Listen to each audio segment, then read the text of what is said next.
ታላቋ ሀገር አሜሪካ በታሪኳ አይታው በማታውቀው መልኩ በባሕረ ሰላጤው በሚገኙ የጦር ሰፈሮቿ ላይ እጅግ ዘመናዊና አውዳሚ በሆነ የጦር መሳሪያዎች ከባድ ድብደባ አስተናግዳለች። ይህ ተራ ግጭት አይደለም። ይህ የኃይልን ሀገራት ሚዛን በአንድ ጀንበር ሊቀይር የሚችል ዓለምን ወደ ሶስተኛው የዓለም ጦርነት ሊያስገባ የሚችል እጅግ አደገኛና ታሪክ ክስተት ነው። የኢራን ጦር ከዚህ ቀደም ታይተው ሆነ ተሰምተው በማይታወቁ አዳዲስ የቴክኖሎጂ ውጤቶች የተገነቡ ገዳይ ሚሳኤሎችን በመጠቀም የአሜሪካን ወታደራዊ ካምፖች አናውጠዋለች። የጥቃቱ ኃይለኝነት በዋሽንግተን ዲሲ ከፍተኛ የሆነ ድንጋጤና አስቸኳይ ጊዜ ሁኔታ ፈጥሯል። የዓለም አቀፍ ወታደራዊ ተንታኞች እንደሚሉት ይህ ጥቃት የኢራን ድብቅ ወታደራዊ አቅም በሚያስገርም ሁኔታ ያጋለጠና የአሜሪካን የመከላከል ስርዓቶች ጥያቄ ውስጥ የከተተ ወደ ጥልቀት ስንገባ ይህ ጥቃት የተፈጸመባቸው የጦር መሳሪያዎች ተራ ሮኬቶች አይደሉም።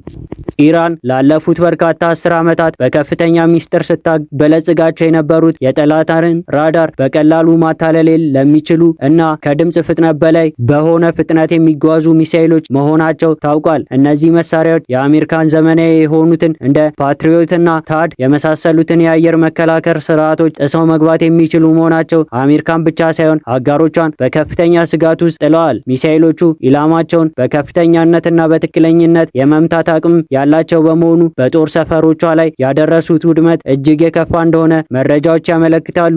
የመካከለኛው ምስራቅ ጂኦፖለቲካ አቀማመጥ ሁልጊዜም እንደ ባሩድ የረገገ ነው። ነገር ግን አሁን የተፈጠረው ሁኔታ የባሩዱን በርሜል ክብሪት እንደመጫር ይቆጠራል። በፋርስ ባህረ ሰላጤ አካባቢ የሚገኙት የአሜሪካ ጦር ሰፈሮች አሜሪካ በዓለም ላይ ያሏትን የኢኮኖሚና ወታደራዊ የበላይነት ለማስጠበቅ ቁልፍ ሚና ያላቸው ናቸው። በዚህ ስትራቴጂካዊ ቦታ ላይ የሚሰነዘረው ማንኛውም ጥቃት በቀጥታ የዓለምን የነዳጅ አቅርቦትና የንግድ መስመር የሚያስተጓጉል ነው። ኢራን ይህንን ጥቃት መፈጸሟ ከፈለግን በማንኛውም ጊዜ የአሜሪካን ወታደራዊና የኢኮኖሚ ደም ስር መቁረጥ እንችላለን የሚል ጠንካራና የማያሻማ መልእክት እያስተላለፈች ነው። ይህ ክስተት በጥልቀት ለመረዳት ወደ ኋላ መለስ ብለን ማየት ግድ ይለናል። በሁለቱ ሀገራት መካከል ያለው ውጥረት ዛሬ ጀመረ አይደለም። በተለይም ከፍተኛ የኢራን ጦር አዛዦች የነበሩት ቃሲም ሱሌይማን በአሜሪካ ድሮን ጥቃት ከተገደሉ ጊዜ ጀምሮ ኢራን የበቀል እርምጃ እንደምትወስድ ደጋግማ ስትዝት ቆይታለች። በወቅቱ በአይን አልሳድ የአሜሪካ የጦር ሰፈር ላይ ከተፈጸመ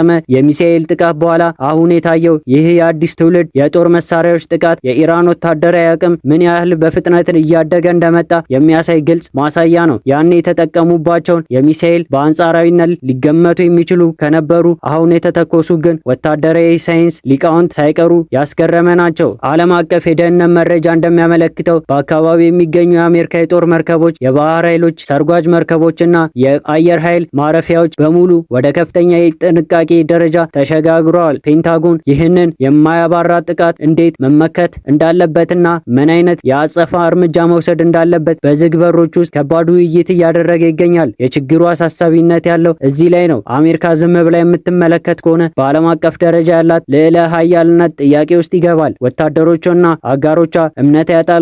በሌላ በኩል ደግሞ አሜሪካ ቀጥተኛና አውዳሚ የሆነ ወታደራዊ አጸፋ እርምጃ በኢራን ላይ ከወሰደች ይህ ሙሉ አካባቢውን ወደ እሳት አደጋነት ይቀይራል። ኢራን በበኩሏ በክልሏ ውስጥ ያሉትን እንደ ሂዝቦላ፣ ሐማስና የየመኑ ሁቲ አማጺዎች የመሳሰሉ ጠንካራ አጋሮቿን በማንቀሳቀስ በእስራኤልና በሌሎች የአሜሪካ ተባባሪ የአረብ ሀገራት ላይ የተቀናጀ ጥቃት እንድትከፍት ያደርጋታል። ይህ ማለት በባህረ ሰላጤው የጀመረው ይህ የሚሳኤል ውዥንብር በአጭር ጊዜ ውስጥ ወደ መካከለኛ ምስራቅ ከዚያም አልፎ የሩሲያና የቻይናን ጣልቃ ገብነት በመጋፈጥ ወደ ዓለም ጦርነት ሊያድግ ይችላል። ቻይና የኢራን የዋነኛ የነዳጅ ገዢ ስትሆን ሩሲያ ደግሞ በቅርብ ጊዜያት ከኢራን ጋር የፈጠረችው ጥብቅ ወታደራዊ ትብብር የጉዳቱን ውስብስብነት ይጨምረዋል። የተተኮሱት ገዳይ ሚሳኤሎች ቴክኖሎጂያዊ ዝርዝር ጉዳዩን ስንመለከት እነዚህ መሳሪያዎች በራዳር ለመታየት እጅግ አስቸጋሪ የሆኑና በበረራ ላይ እያሉ አቅጣጫቸውን የመቀየር ብቃት ያላቸው ናቸው። ይህ ማለት አንድ ሚሳኤል ከተተኮሰ በኋላ ኢላማ ላይ እስኪደርስ ድረስ በሚያደርገው ጉዞ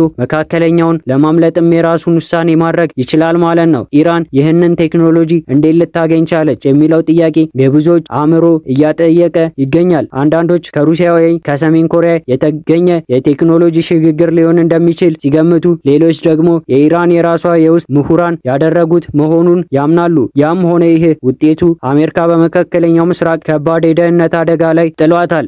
የዚህ ጥቃት ኢኮኖሚያዊ መዘዙ ቀላል የሚባል አይደለም። የዓለም ንግድና የነዳጅ ገበያ በዚህ ዜና ክፉኛ ተናውጧል። የሆርሙዝ ስትሬት የዓለም የ20 በመቶ የሚሆነው ነዳጅ የሚያልፍበት ጠባብ የውሃ መስመር አሁን ሙሉ በሙሉ በጦርነት ቀጠና ውስጥ ወድቋል። የመርከብ መድን ዋጋዎች ሰማይ ነክተዋል። የነዳጅ ዋጋ በአንድ ጊዜ ከፍተኛ ጭማሪ አሳይቷል። ይህ የዋጋ ንረት በመላው ዓለም ላይ የኢኮኖሚ ቀውስ፣ የሸቀጦች መወደድና የኑሮ ውድነትን ሊያስከትል ይችላል። አሜሪካ ይህንን የኢኮኖሚ ማነቆ ዝም ብላ ለማየት አቅም ሆነ ፍላጎት የላትም። የዋሽንግተን ፖለቲከኞች በሁለት ጎራ ተከፍለዋል። አንደኛው ጎራ ኢራን የተረዳችውን የኃይል ቋንቋ ብቻ ነው፣ ስለዚህ የኢራን ወታደራዊ ማዕከላት እና የኒውክሌር ጣቢያዎች አመድ ማድረግ አለብን የሚል ጽንፈኛ አቋም ሲያራምድ፣ ሌላኛው ወገን ደግሞ ማንኛውም የችኮላ እርምጃ በአሜሪካ ወደማያልቅ ማጥ ውስጥ ይከተናል፣ ከኢራቅ እና አፍጋኒስታን ጦርነቶች የተማርነውን መዘንጋት የለብንም በማለት የዲፕሎማሲና የኢኮኖሚ ማዕቀቦች ማጠበቅ ይመከራል። ነገር ግን የኢራን ባለስልጣናት ንግግር